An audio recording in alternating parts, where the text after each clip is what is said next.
Objective 1.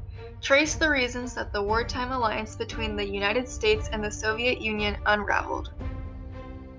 The US wanted to establish a democracy and have free elections. Rebuilding Europe would also benefit the US economy.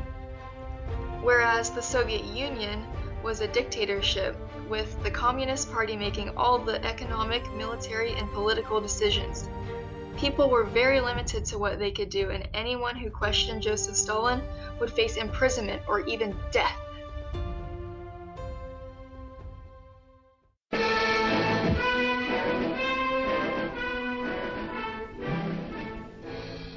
But the Russian leaders were not in the same hurry. The small group of men in the Kremlin had long ago dedicated themselves to the spreading of communism by all possible means. They controlled Russia. They planned to control Europe and the world. They knew that an army can be used not only to fight wars, it can be used to intimidate. Bordering Russia were a number of countries which had been overrun during the war.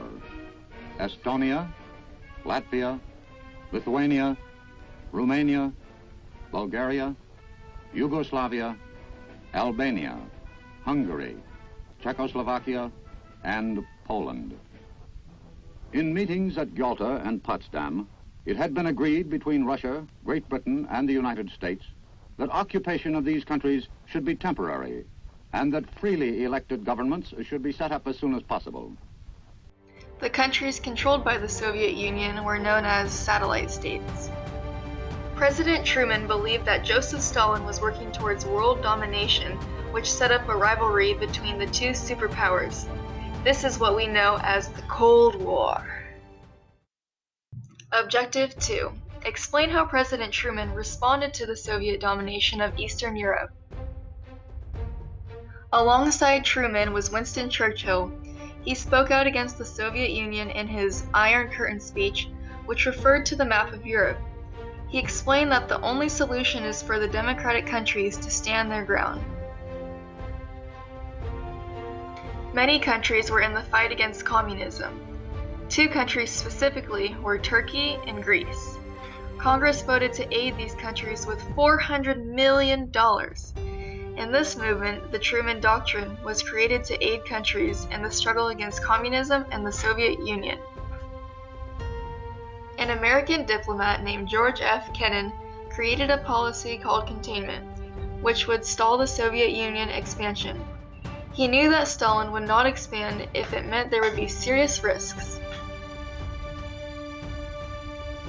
After success with containment, Congress approved of the Marshall Plan created by George C. Marshall. For the next 4 years, $13 billion of loans, food, and other necessities would be aided to the countries in Western Europe. Good relationships were built, strengthening the U.S. in the fight against communism. Objective 3. Describe the causes and results of Stalin's blockade of Berlin. Stalin blockaded Berlin so he stopped things from getting in and out of West Berlin. He closed roads, stopped barges, and blocked railways.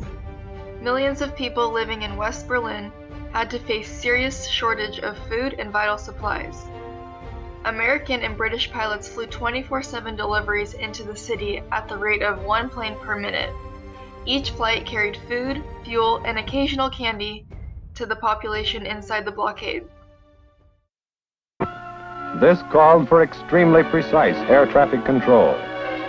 Here, the position of each aircraft in the constant stream of C-54s was plotted and replotted. And every 3 minutes there was a landing at Tempelhof, the Berlin air terminus. Each aircraft in Operation Vittles flew 3 round trips every day to Tempelhof, or to the other airfields in the Allied sector. At the end of the line, volunteer crews of displaced persons were always on hand to unload our aircraft, and it took an army of them. At the height of the airlift, the control tower at Tempelhof handled more than 400 landings and takeoffs every day, 7 days a week, around the clock, and regardless of weather. Operation Vittles really gave us, in 15 months, as much experience in air transport as we ordinarily get in 10 years. When bad weather arrived in the fall, everyone was put to the supreme test. Rain and heavy fog day after day. The communists expected the airlift would be broken, but it wasn't. We kept right on. After success with the Berlin airlift, the U.S. formed an alliance called the North Atlantic Treaty Organization with Western nations in Europe. The Soviet Union created a rival alliance called the Warsaw Pact with its satellite states. Both alliances agreed to defend one another if under attack.